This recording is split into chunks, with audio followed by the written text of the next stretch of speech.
ವಸತಿ ಶಾಲೆ ಮಕ್ಕಳಿಂದ ಶೌಚಗುಂಡಿ ಸ್ವಚ್ಛಗೊಳಿಸಿದ ಪ್ರಕರಣ. ಮಾಲೂರಿಗೆ ತೆರಳಿದ ಬಿಜೆಪಿ ವಸ್ತುಸ್ಥಿತಿ ಅಧ್ಯಯನ ಸಮಿತಿ. ಯಲುವಳ್ಳಿಯ ಮೊರಾರ್ಜಿ ದೇಸಾಯಿ ಶಾಲೆಗೆ ಭೇಟಿಯನ್ನ ಕೊಟ್ಟಿದ್ದಾರೆ. ವಿಪಕ್ಷ ನಾಯಕ ಆರ್ ಅಶೋಕ್ ನೇತೃತ್ವದಲ್ಲಿ ಸಮಿತಿ ಭೇಟಿಯನ್ನ ಕೊಟ್ಟಿದೆ. ವಸತಿ ಶಾಲೆಯ ಮಕ್ಕಳಿಂದ ಶೌಚಗುಂಡಿಯನ್ನ ಸ್ವಚ್ಛಗೊಳಿಸಿದ ಪ್ರಕರಣಕ್ಕೆ ಸಂಬಂಧಪಟ್ಟಂತೆ ಬಿಜೆಪಿಯ ವಸ್ತುಸ್ಥಿತಿ ಅಧ್ಯಯನ ತಂಡ ಕೂಡ ಭೇಟಿಯನ್ನ ಕೊಟ್ಟು ಇದರ ಬಗ್ಗೆ ಮಾಹಿತಿಯನ್ನ ಕಲೆ ಹಾಕ್ತಿದ್ದಾರೆ. ವಿಪಕ್ಷ ನಾಯಕ ಆರ್ ಅಶೋಕ್ ಅವರ ನೇತೃತ್ವದಲ್ಲಿ ಸಮಿತಿ ಭೇಟಿಯನ್ನ ಕೊಟ್ಟಿದೆ. ಅಲ್ಲಿ ಆದಂತಹ ಘಟನೆಗಳ ಬಗ್ಗೆ ಸಂಪೂರ್ಣವಾದಂತಹ ವಿವರಣೆಯನ್ನ ಪಡೆದಿದ್ದಾರೆ.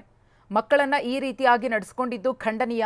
ವಿದ್ಯಾರ್ಥಿಗಳು ಕೂಡ ಮಾಧ್ಯಮಗಳ ಜೊತೆಗೆ ಮಾತನಾಡಿ ತಮಗೆ ಏನೇನೋ ಕಷ್ಟ ಆಗ್ತಾ ಇತ್ತು, ಯಾವ ರೀತಿಯಾಗಿ ತಮ್ಮನ್ನ ನಡೆಸ್ಕೊಳ್ತಾ ಇದ್ರು, ಏನೆಲ್ಲ ಅವರು ಸಮಸ್ಯೆಗಳನ್ನ ಎದುರಿಸ್ತಾ ಇದ್ರು, ಯಾರು ಈ ಸಮಸ್ಯೆಗಳಿಗೆ ಕಾರಣಕರ್ತರಾಗಿದ್ರು, ಇದೆಲ್ಲವನ್ನ ಕೂಡ ಹೇಳ್ಕೊಂಡಿದ್ದಾರೆ. ತಮ್ಮ ಅಳಲನ್ನ ತೋಡ್ಕೊಂಡಿದ್ದಾರೆ. ಇದೀಗ ಬಿಜೆಪಿಯ ವಸ್ತುಸ್ಥಿತಿ ಅಧ್ಯಯನ ಸಮಿತಿಯು ಕೂಡ ಭೇಟಿಯನ್ನ ಕೊಟ್ಟು ಮಾಹಿತಿಯನ್ನ ಕಲೆ ಹಾಕಿದೆ.